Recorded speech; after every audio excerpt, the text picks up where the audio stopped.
Earlier this year, Democrat lawmakers introduced a new piece of legislation into Congress that will make it illegal for Americans to form militias. The bill, which you can see up on your screen, was introduced to both the House as well as the Senate, and it's officially titled the Preventing Private Paramilitary Activity Act of 2024.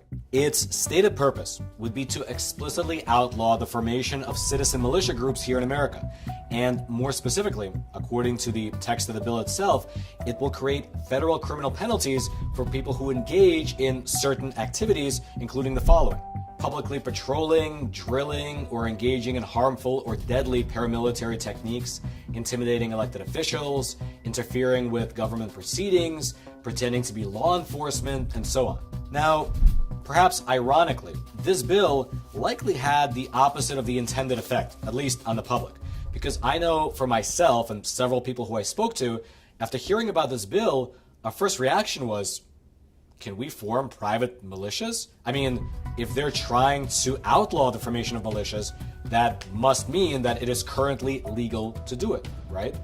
Well, after looking into it, the answer is a bit complex, to say the least. And so, let's go through the legal framework surrounding militias as it currently stands, what this bill is trying to actually outlaw, as well as the central question of whether you, as an American citizen, can go ahead today and form your own militia. Now, to start with, let's begin at the very foundational document in play, the Second Amendment. For a long time, one of the main arguments circulating online against private gun ownership was that the Second Amendment does not actually give people the right to own guns. The argument typically goes something like this. The Second Amendment doesn't actually allow people to own guns. It only allows the state to own guns in order to form something like a National Guard. Now, the reason for why this view exists is not a mystery. It's because in the modern context, the plain language of the Second Amendment is a little bit confusing. Just for your reference, here's exactly what the Second Amendment to the U.S. Constitution says. Quote, "A well-regulated militia, being necessary to the security of a free state, the right of the people to keep and bear arms shall not be infringed." And so, it's quite easy to look at the surface of those words and assume that the right to keep and bear arms really does only apply to militias who are in service of defending a state. And in the modern context, that is something like a National Guard. However, that is not in fact true. And to understand why it's not true, we need to do two things. Firstly, we need to smash those like and subscribe buttons so that this video can reach ever more people via the YouTube algorithm. And then secondly, we need to look at a case that was put forth in front of the U.S. Supreme Court back in March of 2008, a case that's called District of Columbia versus Heller. In that particular case, what happened was that the city government of Washington, D.C., they instituted a host of different anti-gun regulations, including making it illegal for a person in D.C. to own a gun unless that person received a license from the chief of police. And the licenses, they could only be issued for 1 year at a time, meaning in a practical sense that you needed to go and renew your license every single year. And so, amidst these new regulations, a man who was living in Washington, D.C. named Richard Heller, he went to the chief of police to get a gun license. He was denied, and therefore he filed a lawsuit against the city government, arguing that in the way that they were conducting themselves, they were violating his Second Amendment rights. The case eventually found its way all the way up to the U.S. Supreme Court, where the principal question to be determined was whether or not the Second Amendment to the U.S. Constitution protected the right of the people to keep and bear arms. And after hearing the case, listening to the oral arguments, and deliberating for about 3 months, well, the majority decision by the U.S. Supreme Court was that it does. The Second Amendment to the U.S. Constitution does protect the people's right to keep and bear arms. Here's a short summary of the conclusion from that majority opinion. Quote, "The term militia should not be confined to those serving in the military because at the time, the term referred to all able-bodied men who are capable of being called to such service. To read the amendment as limiting the right to bear arms only to those in a governed military force would be to create exactly the type of state-sponsored force against which the amendment was." Now, to understand their rationale here, let's dissect the Second Amendment, starting by defining two specific words that it contains. Firstly, what did the founders, writing in the year 1791, mean by the term militia? Because today, we usually conflate militia with something like a state-run National Guard. But that's not what the word meant back then. In the late 1700s, a militia referred to all free men who were capable of bearing arms. Basically, a militia was defined as all able-bodied free men. Here's in fact how the majority opinion of the Supreme Court described it. Quote, "Unlike armies and navies, which Congress has given the power to create, the militia is assumed by Article 1 of the Constitution to already be in existence. Congress is given the power to provide for calling forth the militia, and the power not to create, but to organize it, and not to organize a militia, which is what one would expect if the militia were to be a federal creation, but to organize the militia, connoting a body already in existence. This is fully consistent with the ordinary definition of the militia as all able-bodied men. From that pool, Congress has plenary power to organize the units that will make up an effective fighting force." Meaning, in plain English, that the term militia was understood at the time to mean all able-bodied free men. And so that's the first term, militia. The second term that we need to define within the context of the Second Amendment is reference to defending the security of a free state. And so what exactly was meant by a free state in the year 1791? Well, unlike today, in the modern day, where the word state typically refers to an individual state like Oklahoma or Kansas, well, the use of the term a free state in the late 1700s referred to nation states, what we today would refer to as countries. Here's again the U.S. Supreme Court on this particular term. Quote, "The phrase security of a free state meant security of a free polity, not security of each of the several states. It is true that the term state elsewhere in the Constitution refers to individual states, but the phrase security of a free state and close variations seem to have been terms of art in 18th century political discourse, meaning a free country or free polity. Moreover, the other instances of state in the Constitution are typically accompanied by modifiers, making clear that the reference is to the several states. Each state, several states, any state, that state, particular states, one state, no state, and the presence of the term foreign state in Article 1 and Article 3 shows that the word state did not have a single meaning in the Constitution. And so, taking these late 1700 and early 1800 definitions into account, here's how the Second Amendment to the U.S. Constitution would read if it was written today but still conveyed the same meaning.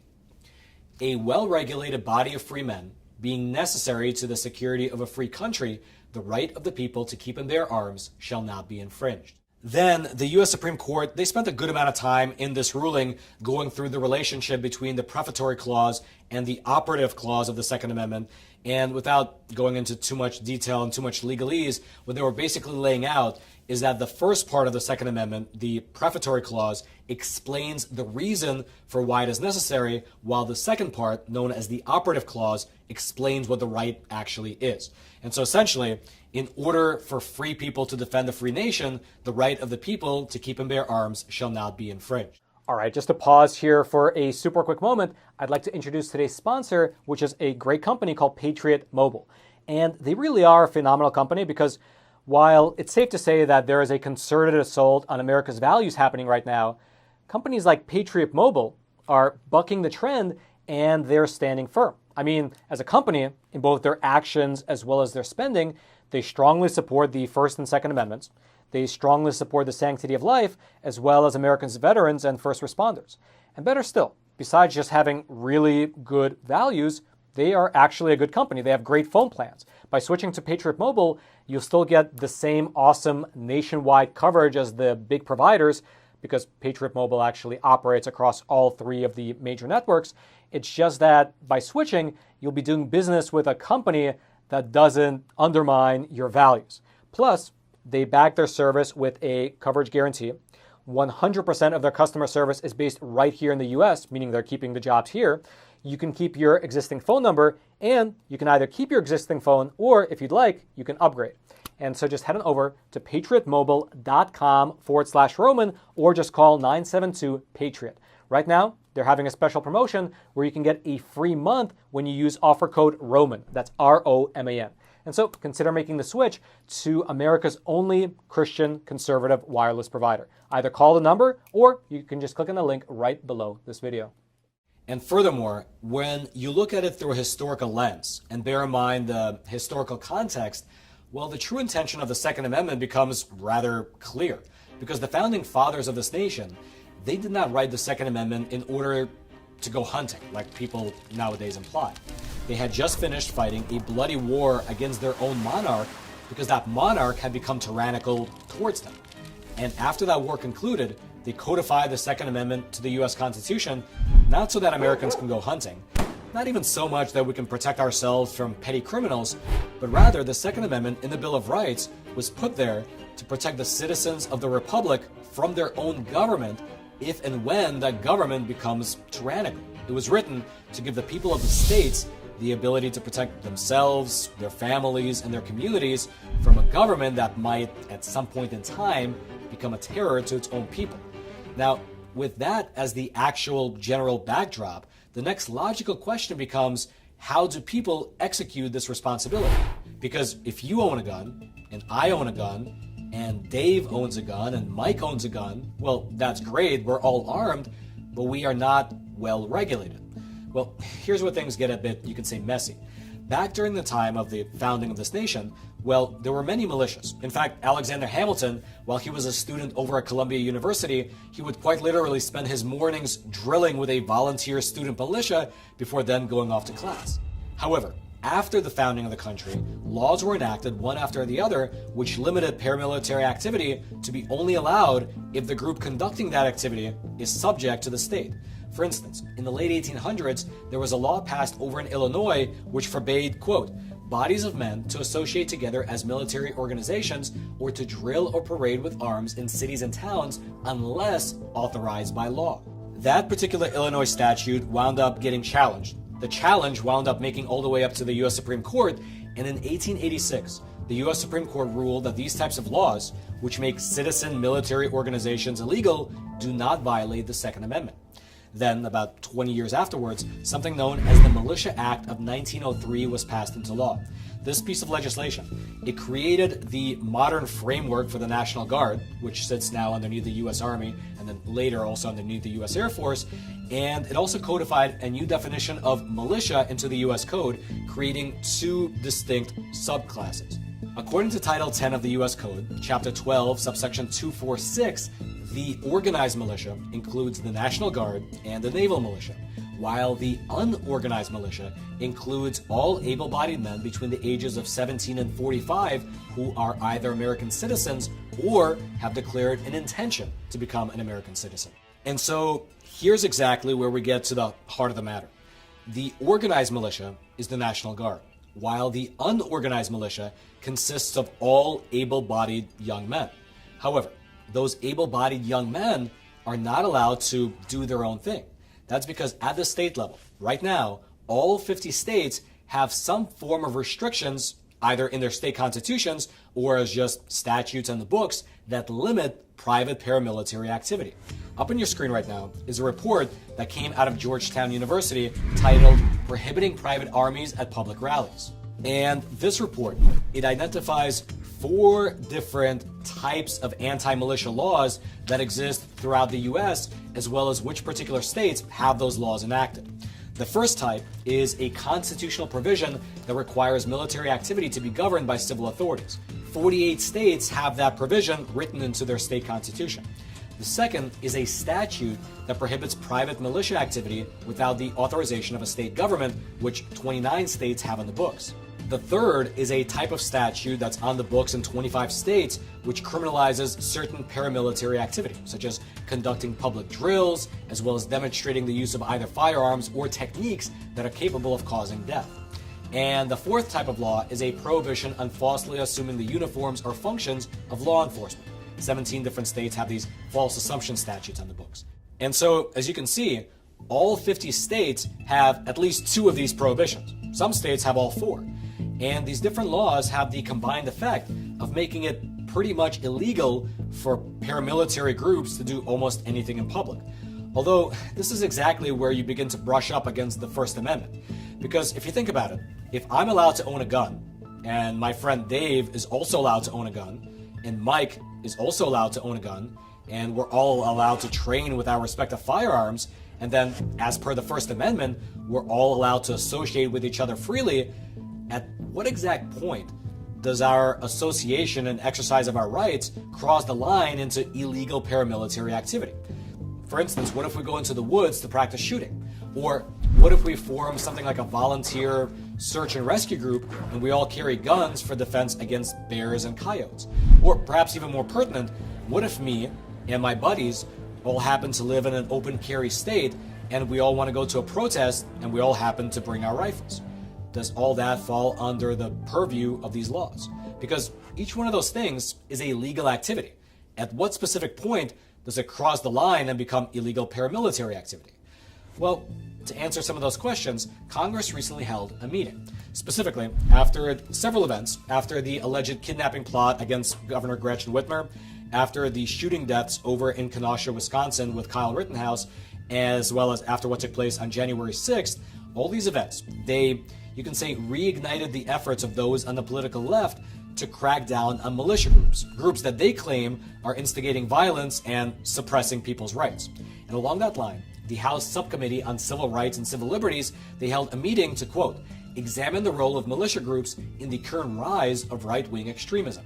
This congressional meeting was held in May of 2021.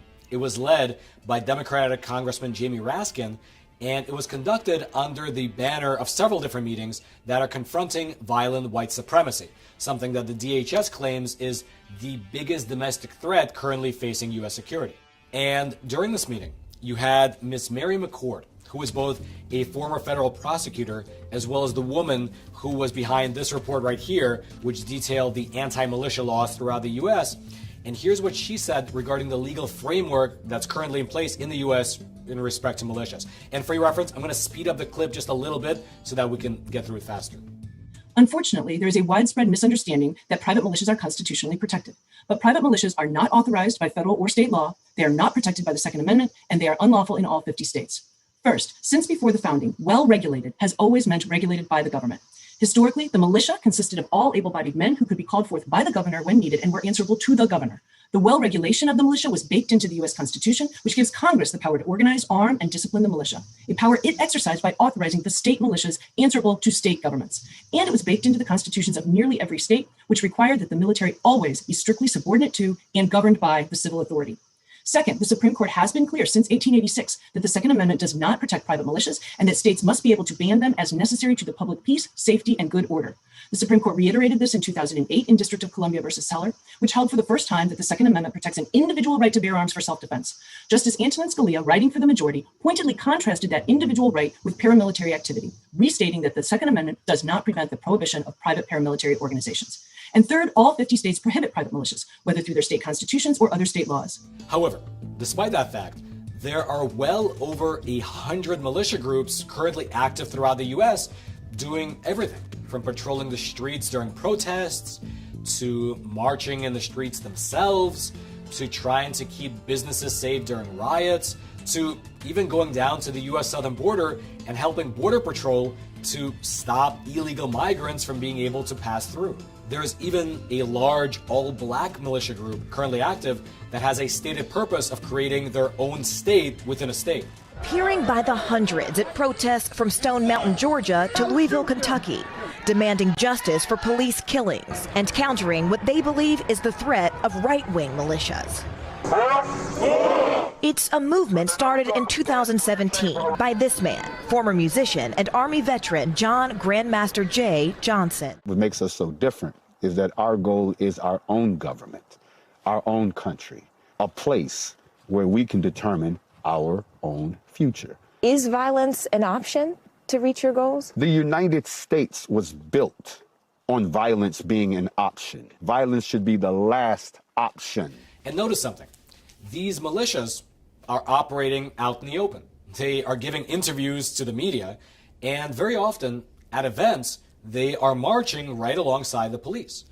And this is happening because despite the myriad of laws on the books throughout all 50 states, well, these laws are very rarely enforced. And there's a number of reasons for why that is.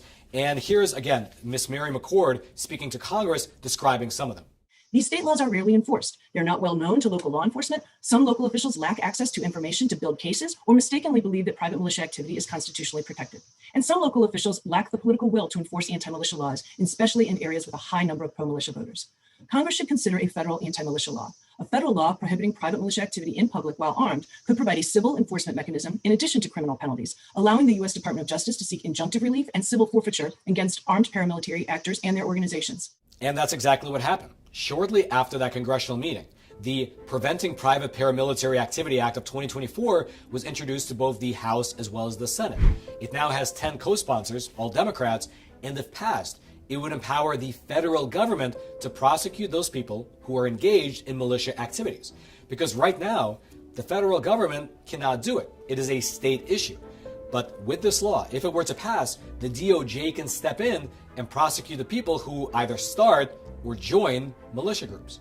Now, as to whether this bill can actually pass into law, it's doubtful. Right now, it's dead in the water. It will not make it past a Republican-controlled House or even a split Senate. However, in the future, you never know. With these types of things, you have one event that sparks public outrage, and all of a sudden, politicians fall into line and they can pass legislation through like that.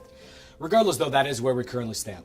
All 50 states have laws in the books that ban organized paramilitary activity in some way. It differs from state to state, but by and large, forming what we commonly understand as a militia group is technically illegal. However, the laws against it are rarely, if ever, enforced. And if they were to be enforced, there might very likely be an appeals process that would reach all the way up to the U.S. Supreme Court, because on the face of it, many of these laws do seem to be in conflict with the First Amendment.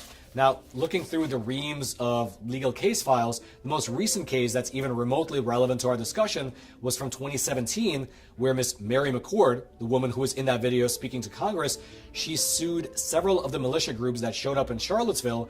She used the anti-militia laws in Virginia as the basis of her lawsuit. However, that case of hers wound up getting settled, and so it's unclear how it would have actually played out in court and through the appeals process. Regardless, that is the situation as it currently stands. If you'd like to dig through my research for yourself, I'll throw those notes down into the description box below this video if you're the type of person that likes to dig into the weeds. And then also, I would love to know your thoughts, because there really are two different ways to look at it, like anything else.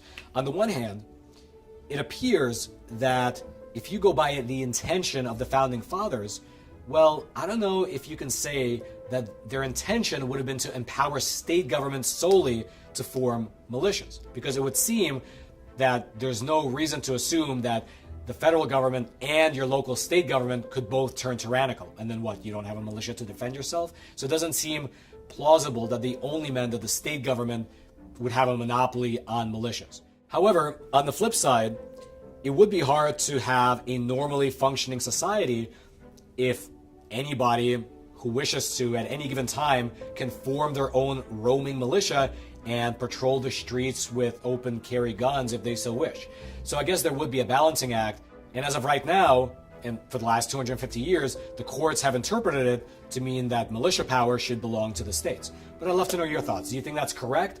Or do you think that goes directly against what the founding fathers intended? Please leave your thoughts in the comment section below. I'll be reading through them later today as well as throughout the rest of the week.